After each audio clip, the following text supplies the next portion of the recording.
ICT has been with us for many years now, but schools and colleges vary enormously in the way they've chosen to embrace new technologies and how they integrate them into their teaching. New Line Learning Academy in Maidstone, Kent is on the outside a rather conventional-looking secondary school, but on the inside it's something very different. Good, I'm just coming round to have a look at what you've done.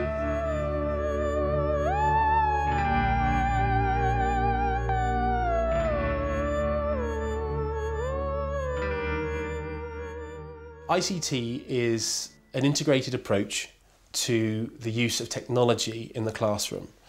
It's not just about having a whiteboard on the wall, it's not just about giving students a learning device. It's about the software that backs it up, and it's about the teaching pedagogy that works within the classroom to deliver the effective ICT and to deliver effective learning. The Academy's vision is everywhere. It's not just in children carrying their own personal computers around. It's meant a completely new approach to both the virtual learning environment and, most strikingly, in the physical learning environment. The Academy has begun to reinvent the classroom. OK, has anybody got any examples of a fly-on-the-wall documentary? Anybody got some examples? Ocean? Big Brother. What is the difference between Big Brother and EastEnders? What are the differences between the two? Because I know some of you had a few difficulties trying to understand the concept, what the differences were between them. This Year 7 lesson on reality TV is taking place in a prototype open-plan teaching place called The Plaza. In EastEnders they're acting, but in like Big Brother they're doing it for real life. Excellent. I think that's a really good example. I think that's a really good way to explain it. You're being filmed at the moment, OK? Can somebody tell me how that makes you feel? How does it make you feel, being filmed? Because this might help us sort of understand how celebrities feel. Josh? A little nervous. A little nervous, OK. The learning that goes on in here is very much based around the concept of project-based learning, where the students are given a question to answer, a meta question, if you like, and the students actually have to use their own intellect to take themselves through the programme of study themselves to create a final result. You are creating your own reality TV show. It has to be really, really well thought out. The script, your characters that you're going to have in there. We've got to do it on Word. You can do it on Word, you can do it on PowerPoint. It's up to you how you want to present it. You've got the tablets, you use the applications on there that you feel more comfortable with. It used to be the old school hall, so if you can get most of about 60 students in here, and all the furniture can be moved. So we have sort of movable desks that you can place around in the middle, and these big green auditorium bananas, as we call them, that we use for group input. So generally, you know, you get the students in, any sort of group input would be done on the green bananas, and then students can either go off and do sort of individual work, or we can put them into groups. So you've got the scope, you've got this room, you've got everything, all the resources here to do what you need to do to make this fantastic reality TV show. You are allowed on your tablets, OK? And what I suggest, if there are a few that want to work on the table and there are a few that want to work on the bananas, that's fine. If you want to work in pairs on the bananas on your tablets, I haven't got a problem with that. Yep. Excellent, off you go. Each of these Year 7 students has been issued with their own tablet computer. The school took the decision to go down the mobile devices route. It has required considerable investment to sustain this level of funding, which I think is about 7% of our school budget. Here, let me do it. You need to put it on PowerPoint. Why? It's a lightweight, ultra-mobile Q1 PC that they have. I like computers because we can take them out and use the on-screen keyboards, and I think it's good because if we take the screen out of the case, you can have it up to your face. On tablets you've got voice recorders you can use in lessons, and you've also got Movie Maker, and you can make little clips of movies like for science and English. The school's completely covered with wireless internet access, so students, wherever they are in the school, outside on the playground, when they're in lessons, in the corridor, have internet access. But getting students to rely on internet access for their learning proved problematic. It obviously threw up issues in the fact that not all of our students have got internet access at home. So we've done a lot of work with Maidstone Borough Council, who've been very supportive of us at New Line Learning, with a project called the Maidstone Digital Bubble. They set up a series of transmitters in the areas where students didn't have internet access. It hasn't covered all of our students, but again, it's certainly helped. It's helped a great deal. As well as handing personal computers to its Year 7 group, New Line Learning Academy has given small mobile devices to these Year 11 students. Using your iPod Touch, access what's on here, and you've got to turn the information and the questions into here into a mind map for each of the poems. They've got their GCSEs coming up.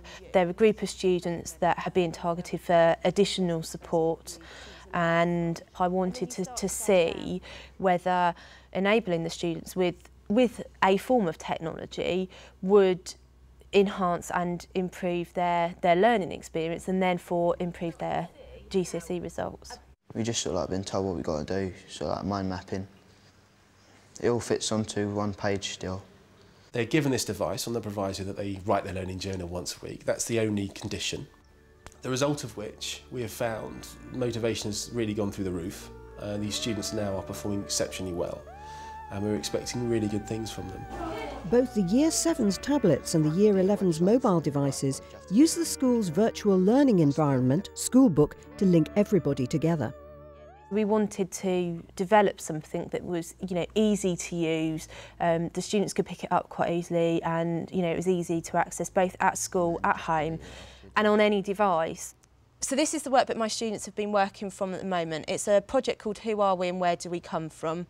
When they click on this in the library, they get the introduction page. So the introduction page, I always have set out as what lessons they're going to be, and then the learning objective with each lesson.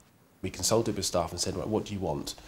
And they came back and they said, well, we want something that allows us to put learning pathways in. We want something that allows us to work on the fly. So if a student has a good idea in the lesson, we can just quickly put it up online as they give it to us, so to speak. We want something that if we do arrive a little bit late for school one day, that we do have the opportunity, we can upload work into this area where students can access. I might not always use a computer-based task, but I will always have the learning objectives and some sort of picture resources up there, so when students come to do revision, or if they want to access the work at home, they've always got something online that they can look at. Okay, so what cell do you think this one might be? You're not sure? Right, go back to Schoolbook. Right, okay, so did that look similar to the ones you had on that picture? So go back to your Word document. Do you think that looks similar to those? Yeah. What gas might this carry around your body? What do you breathe in? Oxygen. Yeah, well done. Okay, so that's how this is specialised, in the fact that it can carry oxygen around your body. I've downloaded it. Right, specialised cells. Okay? I've done this one. I know, quite a lot of you have done this one. So, shh, shush, hands up. Holly, I'm going to pick on you. What is this? Excellent, well done. It's a sperm cell.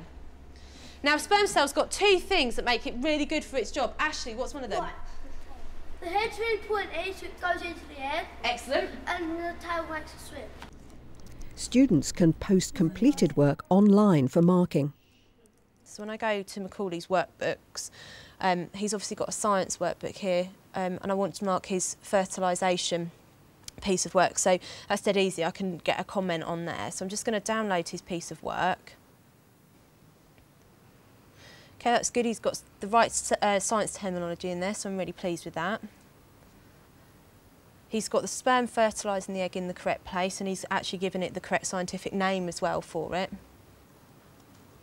So now I'm putting a comment on Macaulay's piece of work. I think he's done really well. I'm going to look at a comment that Miss Ferrier posted me. It says, "Excellent, this is a really good piece of work. You have used scientific words to explain what is happening." But Schoolbook isn't limited to communication between teacher and pupil. I like the emails because we can talk to other people around the school, and it don't have to be just friends. We can just search for people, write their names, and then you can talk to them. And it's fun because you can talk to them about the lessons and all of that. In common with Facebook and Bebo, you invite your learning partners to become part of your learning group.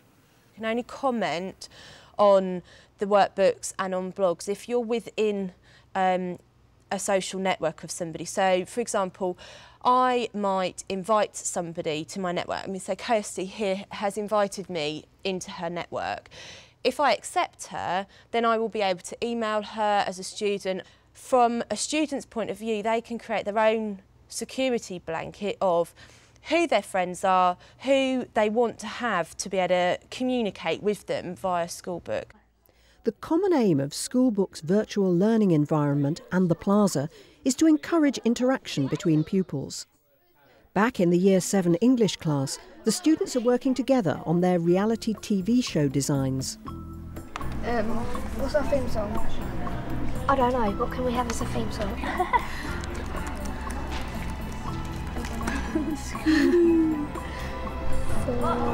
Come here, Dex. You. What?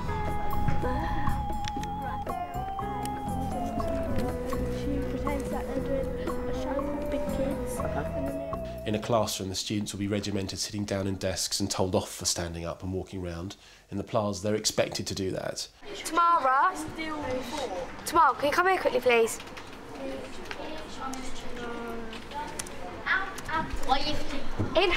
In our show, yeah, we're going to do, but I come on, yeah, this is the start. I come on singing, yeah, and Georgia's going to dance. Will you dance with Georgia for me? Yeah. Because I'm dancing in my show, no? Yeah, you two have to make up a dance, yeah? Can you give us a song that you can dance to, I can sing to as well? Teaching the students good social skills, teaching them emotional intelligence is part of them learning in this environment. Right, OK, listen up. Can we have a pair, and I think we're going to use Ocean and Georgia as an example. Can you come down here, please, and just explain to the group, OK, what your reality TV show is about, what characters are going to be involved in it? Ours is about the New Line Learning Factor. It's like X Factor, but it's New Line Learning Factor. You get to do whatever talent you want to do in it, singing, dancing, football skills, whatever. Backflips. And our TV presenters are Ant and Dec, and at the first part we're going to do a big theme song, the first bit, like to welcome the show, and I'm going to sing and Georgia and Tamara are going to dance. Anything you want to add? Excellent, well done, good description. It sounds like an interesting reality TV show. Grab a seat there for me, well done. I love teaching in the Plaza environment that's been created here. There is improvements to be made, and I'm looking forward to you know, the second and third generations, but I do foresee that this is a model perhaps of what classrooms of the future will look like. As far as New Line Learning is concerned, moving forward with ICT has required the bringing together of new technology, the software behind it, and the space in which it's used. Technology nowadays is a real integral part of students' lives today. You know, they've all got mobile phones, they've all got PSPs at home, and at the end of the day, they are a technologically enabled generation. And as educators, we've got to look at that and look at, you know, what students are using, what they're doing, and using that to enhance the way we educate students today.